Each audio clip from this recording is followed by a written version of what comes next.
Sa isla ng Sibuyan, matatagpuan ang isa sa pinakamalinis na ilog sa bansa na may mahalagang papel sa pang-araw-araw na buhay ng mga residente nito. Magang alis, yapak sa lupa, hininga ng hangin. Tara. So, punta tayo ng Katingas River.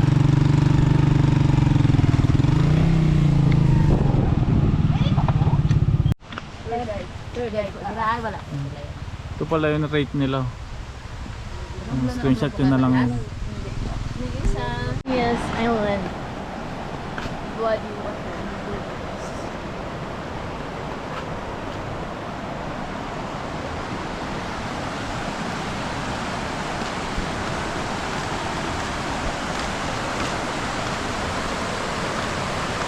May naliligo na rin doon. Sa baba.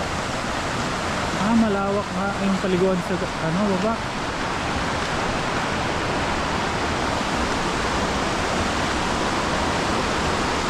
May talunan doon sa may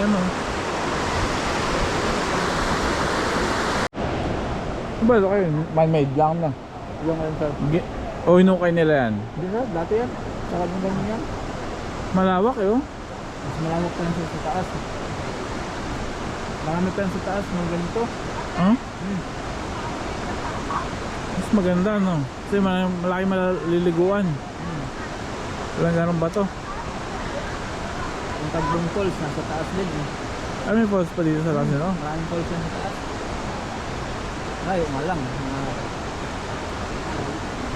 Ikaw talaga balikan. Alanganin pa kasi pag bumalik ka, bugbog. Yan, akit ka dun sa may tangke. Dun, gilid sa pader. Tapos malayo pa. May school pa nga yan sa taas eh. May school pa to sa taas? 4 na oras ng lakad. Mukhang kailangan balikan to. Di doon? Galing kami doon nung nakaraan.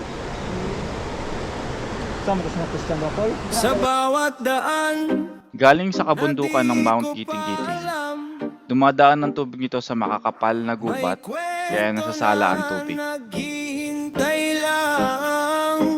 At sa bawat hakbang ko palayo, mas lalo kong nararamdaman.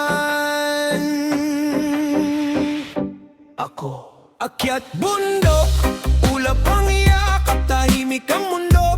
Puso ang kausap sa tuktok ng hirap, tanawin ang sagot, lahat ng pagod nagiging galak. Kung pumunta kayo ng Katingas, wala naman yung parking nila dito. May 4 wheels doon, tapos pwedeng hanggang dito. Gusto sa kabila yung motor. Dahil limitado lang ang oras natin sa Sibuyan, siguradong babalikan natin to at i-explore ang mga natitira nitong yaman. Sa di kilalang daan, Pa nila sa dagat tong mga mga bato na ginamit.